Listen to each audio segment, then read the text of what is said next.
나를 깨우는 삼삼한 책. 자유를 바라지만 자유주의가 싫은 당신이 진짜 자유와 가짜 자유를 구별하는 법을 배우는 이 시대 최고의 자유주의 입문서 33권의 책을 소개하는 책이고요. 29번째 7천만의 시장경제 이야기, 마이클 워커의 책을 곽은경 경제적 번영을 말하다 라는 제목으로 소개합니다. 정치가 시장에 개입하지 않는 것이 경제적 번영의 요건. 7천만의 시장경제 이야기는 경제학의 문외한이었던 필자를 경제학의 길로 초대한 책이다. 사회과학을 전공한 터라 경제의 기본 개념도 잘 모른 채 자유기업은 홍보팀에 입사했다. 맡은 업무가 보고서를 읽고 보도자료를 쓰거나 논평을 쓰는 일이었는데 용어도 생소하고 딱딱하기까지 한 내용을 글로 소화하는 일은 쉽지 않았다. 대학 시절 경제학에 대한 거부감 때문에 그 흔한 경제학 원론 수업 하나 듣지 않고 졸업했던 것을 후회할 정도였다. 그러던 차 7천만의 시장경제 이야기를 접하게 되었다. 결론적으로 이 책을 읽고 자유기업에서 말하는 시장경제가 무엇인지 명쾌하게 이해할 수 있게 되었다.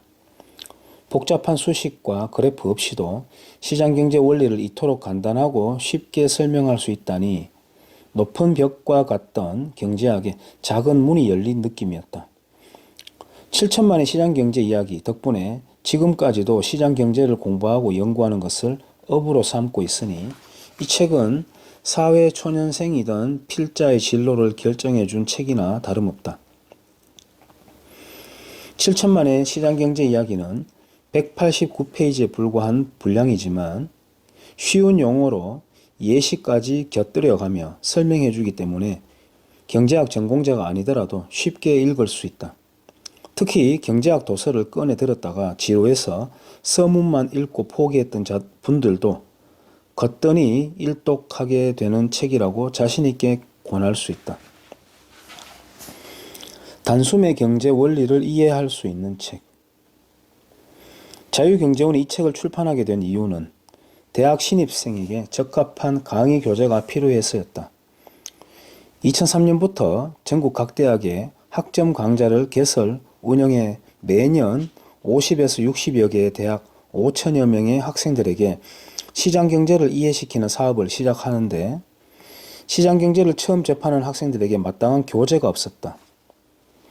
그러던 중 이 책의 편저자인 캐나다 프레이저 연구소의 마이클 워커 소장이 경제학과 번영에 대해 모두가 알아야 할 것이라는 책을 적극 추천했고 그것을 번역해 7천만의 시장경제 이야기가 탄생하게 되었다.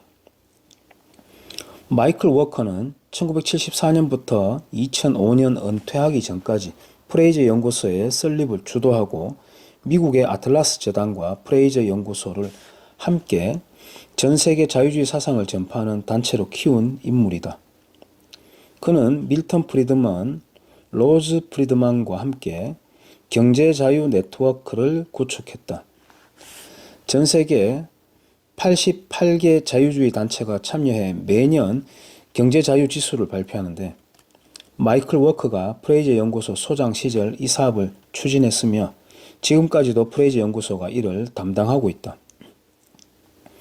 또한 이 책의 저자인 제임스 과트니가 경제자유지수의 계산을 맡고 있다. 자유경제원은 경제자유 네트워크 소속으로 매년 국내 경제자유지수를 발표한다. 이러한 인연으로 이 책을 자유경제원에서 번역해 국내에 보급하게 되었다. 출간 당시 이 책은 쉽고 간결한 내용이라는 장점 때문에 삼성그룹 등 대기업 신입사원 교육 도서로 널리 활용되었으며 시장경제 강의를 하는 강사들의 필수 교재로 쓰였다. 우리 사회에 시장경제를 홍보하는 자유경제원의 대표 상품과 같은 존재다. 이 책이 더욱 빛을 발하게 된 것은 김정호 박사의 편역 덕분일 것이다. 자타가 공인하는 시장경제 전도사이자 쉽고 재미있는 칼럼과 강연으로 유명한 역자는 원서가 갖는 쉽고 명료함에 한국의 사례를 접목시켜 책의 완성미를 더했다. 역자는 남북한 국민들 모두가 이 책을 읽을 수 있다는 뜻에서 7천만의 시장경제라고 제목을 붙였다.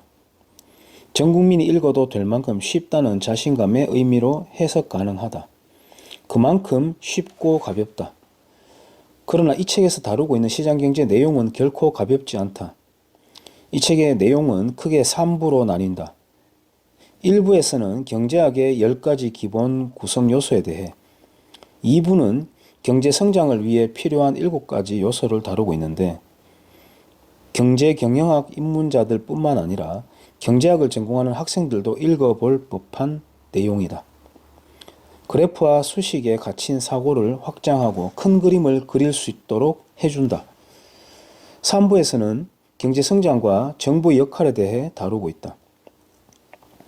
이 부분은 공무원들이나 국회의원들이 꼭 보아야 할 내용이라고 생각된다. 경제 성장을 위해 절대 하지 말아야 할 정책들이 현실화되었을 때 어떤 문제점이 생기는지 보여주고 있다. 시장 경제는 도덕적이다. 저자는 이 책을 통해 시장 경제 시스템 자체가 매우 도덕적이며 개인의 자유와 거래의 자유를 강화하고 정부의 역할을 제한했을 때 경제적 번영이 다가온다는 일관된 주장을 하고 있다. 주요 내용을 잠깐 살펴보자. 흔히 시장 경제는 승자 독식 구조로 냉정하고 비도덕적이라고 오해받지만 이 책은 오히려 시장 경제가 도덕적이라고 주장한다. 누군가가 큰 소득을 올렸다는 것은 그가 타인에게 많은 것을 제공했음을 뜻한다. 여기서 시장 경제의 도덕적 측면이 떠오른다. 많은 돈을 벌고 싶다면 다른 사람을 크게 도와주는 방법을 찾아보아야 한다는 것이다. 사유재산 제도도 타인에게 이로운 용도로 재산권이 활용할 수 있도록 한다. 자신의 재산이나 또는 그 재산을 이용해서 제공할 수 있는 서비스가 타인들에게 매력적으로 보일수록 그 재산이나 서비스의 가격이 높아져 자신에게 이익이 되기 때문이다. 또 무역을 통한 생산 활동은 부를 가져오므로 규모의 경제성이 강한 사업일수록 국내 시장의 규모가 작은 나라일수록 시장을 개방할 필요가 있다고 밝히고 있다. 일본 자동차 메이커들로부터 치열한 경쟁에 직면한 미국의 자동차 업체 빅3, GM, 포드, 크라이슬러는 자사 자동차의 품질을 높이기 위해 노력을 기울여야만 했다. 소비자들은 일본차의 경쟁이 있기 전보다 훨씬 더 좋은 승용차와 경트럭을 소비할 수 있게 되었다. 경제적 자유가 국가의 번영을 가져와. 한편 국내 일자리 보호를 위한 무역 규제는 국가가 자국민의 손발을 묶는 것과 같다고 강도 높게 비판했다. 정말로 중요한 것은 일자리가 아니고 생산이기 때문이다. 일자리 보호론자들과 자유무역 반대론자들의 말이 옳다면 국내의 각 지역들도 다른 지역들로부터 들어오는 물건에 대해서 관세를 부과하는 것이 좋을 것이라고 지적한다. 저자들은 정부 역할에 대해 논의하면서 다수결에 입각한 민주주의가 시장경제를 위협할 수 있음을 우려하고 있다. 민주주의는 다수결이라는 집단적 의사결정 방식에 기초한다. 반면 시장경제는 행위자 하나하나의 동의에 기초하는 제도이다. 예를 들어 정부가 학교에서 기독교를 가르치기로 결정한다면 거기에 찬성을 하든 반대를 하든 모든 납세자들이 기독교 교육에 필요한 비용을 부담해야 한다. 하지만 교육이 시장 메커니즘에 의해서 이루어질 경우 종교교육을 받고 싶은 사람은 종교학교를 택할 것이고 직업교육이 강한 학교를 원하는 사람은 그런 학교를 선택하면 된다. 즉, 다수결을 앞세운 정치가 시장에 개입을 하게 되면 이미 만들어진 파이를 나눠 먹기 위해 핥히고 싸우는 데 시간과 노력을 낭비하게 된다는 것이다. 그러나 안타깝게도 이러한 현상은 민주주의를 실천하는 대부분의 국가에서 나타나고 있다.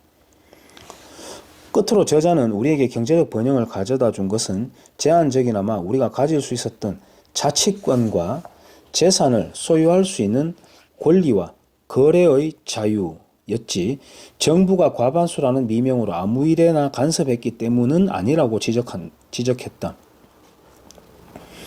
또 이런 사실을 일찍 깨우칠수록 경제적 번영도 일찍 온다고 조언하고 있다. 이러한 내용 때문에 노벨 경제학상을 수상한 제임스 뷰캐넌은 대통령 경제 참모들이 이 책으로 공부했으면 좋겠다고 평가하기도 했다. 제임스 과트니와 리처드 스트라웁은 7천만의 시장경제 이야기가 독자들로 하여금 더 나은 선택을 하게 하고 복잡한 세상을 더 잘 이해하는 데 도움이 될 것이라고 확신한다. 실제로 3시간가량을 투자해 완독해보면 저자들의 표현대로 경제를 보는 눈이 트일 것이다. 서평을 쓰기 위해 몇 년 만에 다시 책을 펼쳤는데 처음 읽었을 때와 다른 깨달음을 얻게 됐다. 경제학에 대한 이해도가 낮든 높든 전문가든 정치인이든 누구에게나 도움이 되는 책이라고 생각한다. 그리고 이 책의 감동을 자녀나 조카들도 경험하게 해주고 싶다면 게임으로 이해하는 시장경제 7법칙을 권해보자. FKI 미디어에서 7천만의 시장경제 이야기의 핵심 포인트만 모아서 청소년 용어로 만들었는데 단계별로 힌트를 찾아가며 퀴즈를 푸는 방식으로 전개돼 독자들의 흥미를 한층 돋우고 있다. 이상입니다.